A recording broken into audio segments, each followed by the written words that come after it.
வணக்கம்.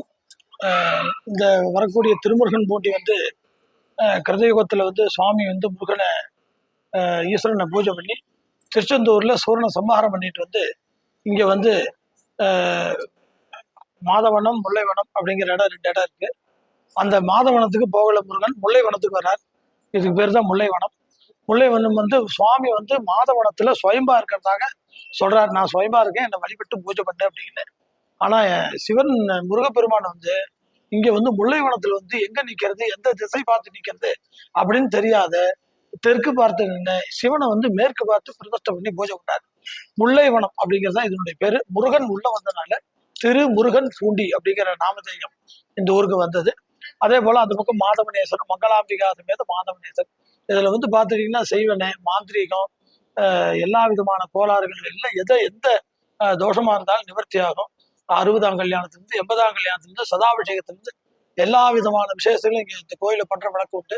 அதே போல கேது பகவான் விசேஷமான ஸ்தலம். முருகப்பெருமான் இங்க வந்து விசேஷம் பற்றி 48 நாள் இருந்து முருகப்பெருமான் ஈஸ்வரனை வழிபட்டு அந்த தோஷம் நிவர்த்தியாகி பிரம்மஹத்தி தோஷமாக நிவர்த்தியாகி இங்க வரக்கூடிய பக்தர்கள் அனைவருக்கும் எல்லா விதமான சுகபோக சௌபாகியம் தருவார். எல்லா விதமான சகல சௌபாகியம் தருவார். மாந்திரீகம், தாந்திரீகம், செய்வன, மனச்சஞ்சலம், கடன் தீரம், எல்லா விதமான தோஷம் நிவர்த்தியாகும். ரொம்ப 3000 வருஷம் முன்னாடி பாடல்பட்ட தலம் இது. முருகநாதீஸ்வரன் சுவாமி பேரு, அம்பாள் பேரு ஆலிங்க பூசண ஸ்தனாம்பிகா, முருகன் பேரு வந்து சண்முகநாதன் பேரு. இது வந்து வருஷத்துல ரதோற்சவம், மாசி மாதத்துல ரோகிணி நட்சத்திரத்துல கொடியேற்றி மக நட்சத்திரத்துல தேர் இழுக்கிறது வழக்கத்தில் உண்டு. பௌர்ணமி மா நட்சத்திரத்துல தேர் இழுக்கிறது இங்க வந்து விசேஷமானது. கிருத்திகை, சஷ்டி இதெல்லாம் ரொம்ப பகவானுக்கு ரொம்ப விசேஷமாக எண்ணிய காரியம் நடந்துப்பார். அதாவது சுக்குக்கு மிஞ்சின மருந்தம் கிடையாது, சுப்பிரமணியத்துல தெய்வம் கிடையாது, கேள்விப்பட்டிருப்பீங்க. அது வந்து இந்த இடத்துல வந்து சுப்பிரமணியம் என்ன கோரிக்கை வைக்கிறாளோ அது அப்படியே நடக்கும் அப்படிங்கிறதா அந்த திருமுருகன் போட்டி அப்படின்னு இந்த நாமதேயம் வந்து சுவாமியினுடைய பேர் வந்தது. நன்றி, வணக்கம். நமது திருக்கோயில் எங்க உள்ளதுன்னா திருப்பூர் மாவட்டம் திருமுருகன் பூண்டி. திருப்பூர்ல இருந்து பாத்தீங்கன்னா உங்களுக்கு 12 கிலோமீட்டர் வரும்.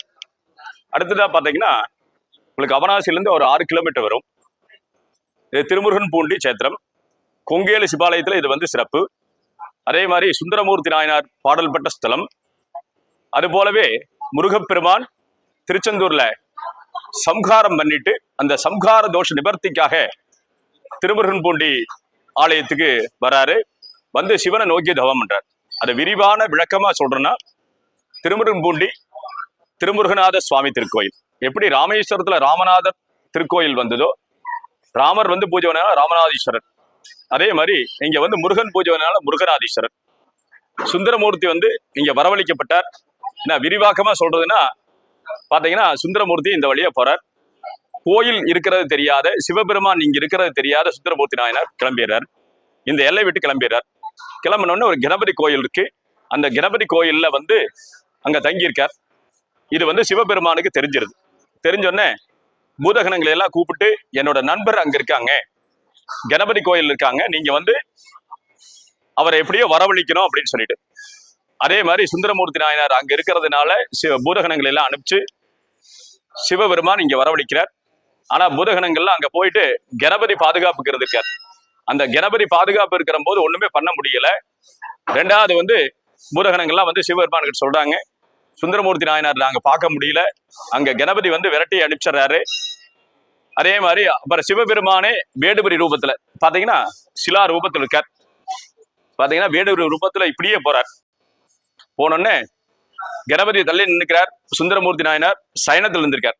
அப்ப வந்து தூக்கத்தில் இருக்கிற போது பொன்பொருள் எல்லாம் பக்கத்துல வச்சிருக்கார். வச்சுட்டு சிவபெருமான் என்ன பண்ணிடுறார், அங்கிருந்து எடுத்துட்டு வந்திருக்கார். சுந்தரமூர்த்தி நாயனார் தூங்கிட்டே இருந்திருக்கார். இது தெரியாது. கணபதி வந்து தள்ளி நின்றுக்கிறார் அப்பா வரும்போது. இது எதுக்காகன்னா சுந்தரமூர்த்தி நாயனாரை இங்க வரவழைக்கணுங்கிற அந்த பொன்பொருள் எல்லாம் எடுத்துட்டு வந்து பைரவர் ஆலயத்துக்கு முன்பா ஒரு குழி இருக்கு, அங்க ஒண்ணு மறைச்சு வச்சிட்டார். காலையில பாக்கும்போது சுந்தரமூர்த்தி நாயனார்கிட்ட எந்த பொருளும் இல்லை. என்ன ஆச்சுன்னு வந்து கணபதியை தான் கேட்கிறார். ஏன்னா கணபதி கோயில்ல தான் ஆல்ட் பண்ணியிருக்காரு, அவர் தான் பாதுகாப்புக்கு இருந்திருக்கார். அப்ப வந்து சுந்தரமூர்த்தி நாயனார் கேட்கிறார். கேட்டோன்னே அது வந்து எனக்கு தெரியாது, இந்த பொன் பொருள்ல எடுத்துட்டு போனது யார் எடுத்துட்டு போனதுன்னு தெரியாதுன்னு விநாயகரே போய் சொல்லியிருக்கார். இது பாத்தீங்கன்னா சுந்தரமூர்த்தி நாயனார் கோவம் வந்துருது. உனக்கு தெரியாது இருக்குமா, அப்படின்னு சொல்லிட்டு விநாயகரை ஓங்கி கொட்டி வச்சுறாரு.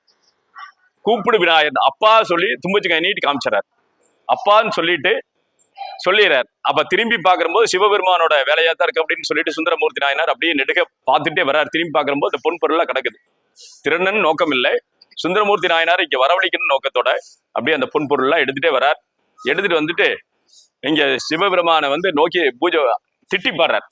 எப்பவுமே வந்து புகழ்ந்து பாடுறவர் திட்டி பாடுறார். என்னோட பொருள் எல்லாம் பாதுகாப்பு இல்லாத போச்சு, நீ எடுத்தியா இல்ல வேற யாராவது எடுத்தியா அப்படின்னு சொல்லிட்டு சிவபெருமான் கிட்ட வந்து சுந்தரமூர்த்தி நாயனார் கேட்கிறார்.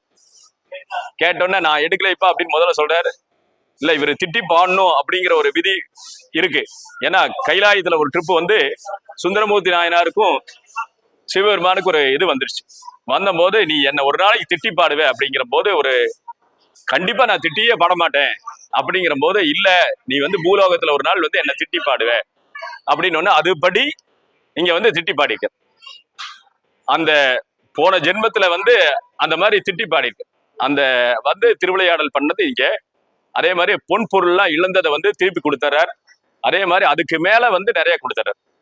கொடுக வஞ்சலை வடுக வேடுவர் விரகலாமை சொல்லின்னு சொல்லிட்டு இந்த 10 பதியம் இருக்கு. அதெல்லாம் பாடினாவே தெரியும், அந்த ஸ்டோரி எல்லாம் வரும். அதே மாதிரி பிரம்மகர்த்தி தோஷங்கள்லாம் இருக்கிறவங்க எல்லாம் வந்து இங்க வந்து வழிபாடு பண்ணா, முருகப்பெருமான வழிபாடு பண்ணா இந்த தோஷமெல்லாம் நிவர்த்தி ஆகும்.